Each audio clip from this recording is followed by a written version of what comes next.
Hello and welcome to Otten Math. In this edition of Otten Math, we're going to talk about the law of sines. All right, so just to give you an idea of where we're headed, our objectives are to use the law of sines to find unknown parts of a triangle, which means we're going to solve a triangle.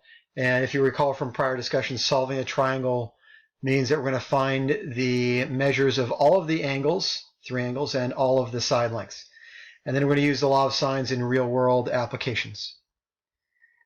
Okay, so if you recall again from the formula for the area of a triangle, we had 1/2 AB sine C, 1/2 AC sine B, and 1/2 BC sine A. They're all equal to each other. And so now we're going to divide by a constant 1/2 ABC, and we end up with the law of sines, which is sine C over C is equal to sine B over B is equal to sine A over A.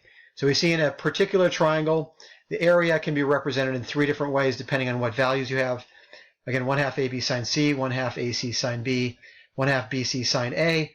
We divide by that constant value, which is in relation to the triangle 1/2 ABC, and you end up with the law of sines. So sine A over A is equal to sine B over B equal to sine C over C. Okay, so we're going to solve triangles using the law of sines.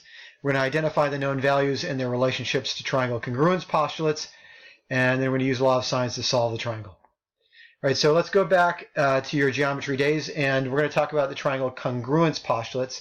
Now, we're not going to talk about congruent triangles, so to speak. We're going to use these postulates to refer to ultimately a table where we can identify whether or not we can solve a triangle using the law of sines, the law of cosines, and then when we need to use caution for a given type of triangle.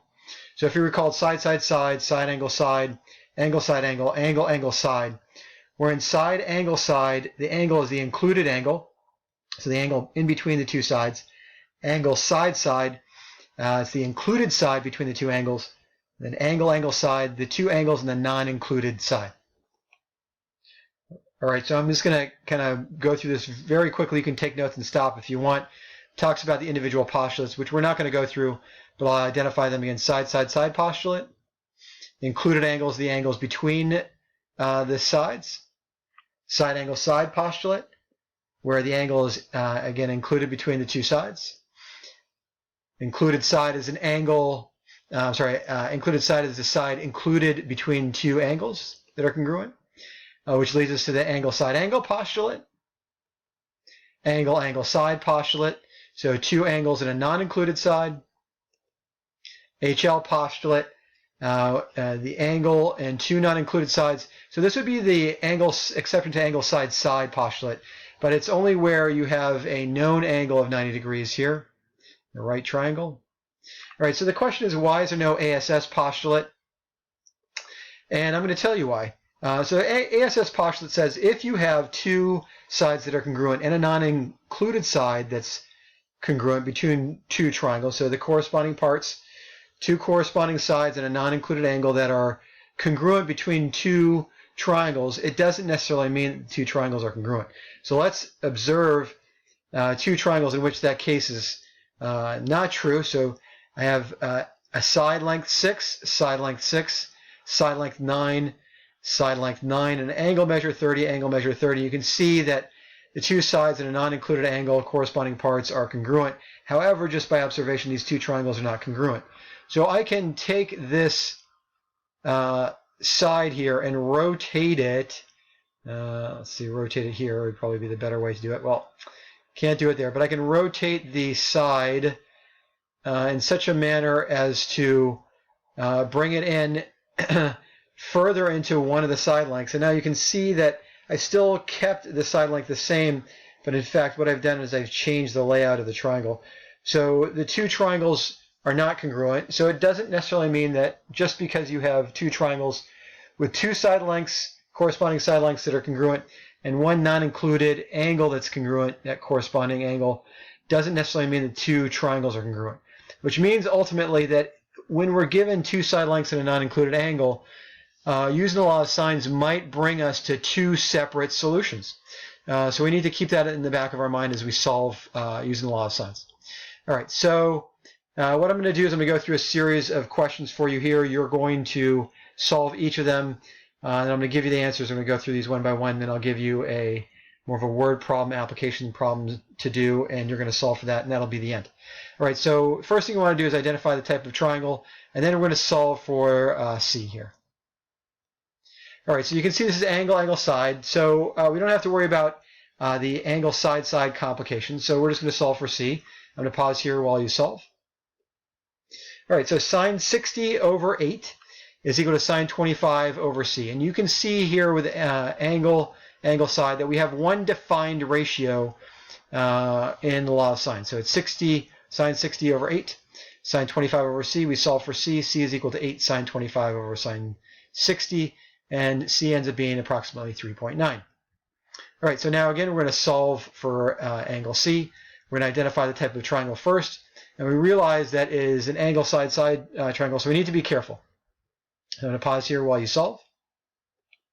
All right, so we're going to end up identifying 35.3 degrees as the measure for angle C, saying sine 48 over 9 is equal to sine C over 7, 7 sine 48 over 9 is equal to sine C, inverse sine of 0.578 is equal to 35.3. And the other possibility is going to be 144.7. So if you take 180 degrees minus 35.3, you'll end up with 144.7. So if you recall from our discussions about reference angles, reference angle of 35.3 will give us a similar value for sine in the second quadrant when we take the sine of 144.7.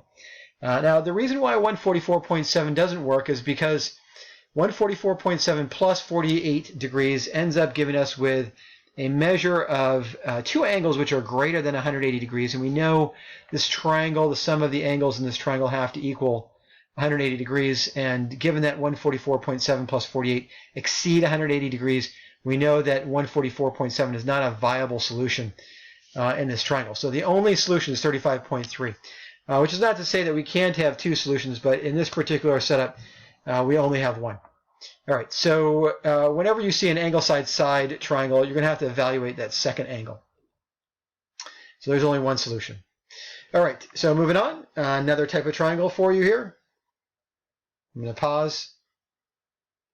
All right, so this is angle side angle again. We don't have to worry about angle side-side complications. We're going to solve, in this case, sine 40 over A is equal to sine 112 over 7. End up with A is equal to sine 40 over sine 112. A is equal to 4.85. All right, find the measure of angle B. We're going to identify the type of triangle. We see this, again, as angle side-side, so we've got to be careful here. I'm going to pause here while you solve the triangle. All right, so what we find out is that the triangle does not work. So we have sine 30 over 4 is equal to sine B over 10. 10 sine 30 over 4 is equal to sine B. And if you evaluate 10 sine 30 over 4, we're going to end up with a value that's greater than 1. And we know that the sine of any angle measure has to be 1 or less than 1 because of the restrictions on the angle and the relationships of the side lengths. Right? Sine is opposite over hypotenuse. The opposite side is always going to be at most the same length as the hypotenuse. But in most cases, it's going to be less than. So you're going to get an answer typically for the sine of B that's going to be between 0 and 1 inclusive. In this case, it's greater than 1, so we know this triangle does not work out. All right, so we have no solutions. All right, so now we're going to use the law of sines in real-world applications. The question is, a ship passes by buoy B, which is known to be 4,000 meters from a lighthouse at Point Reyes, north of San Francisco.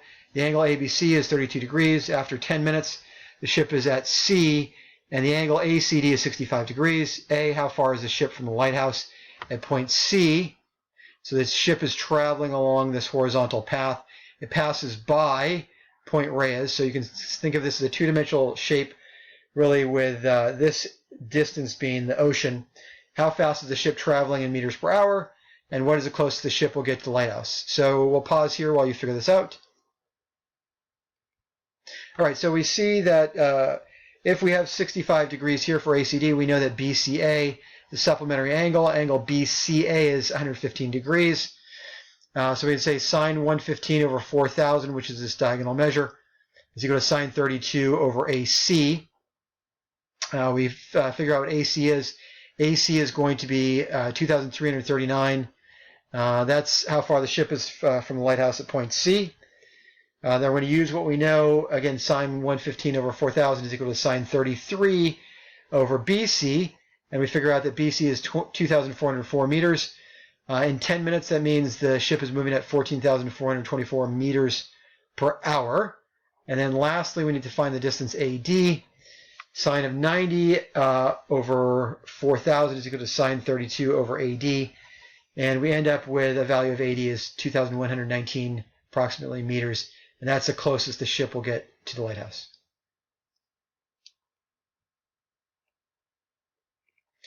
All right, so let's go through a couple of quick exercises here. What type of triangle is this?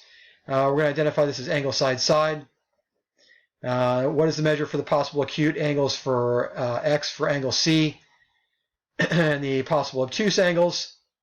How many actual real viable solutions are there for C? And what is the length for B? So I want you to go ahead and take care of that. See if you can figure out those answers. And that will be it. I'm not going to give you the answers to those today. So you have to come back to my class. You can work this out on your own and on your own time. That's it for this edition of Math 9.3 and the Law of Sines.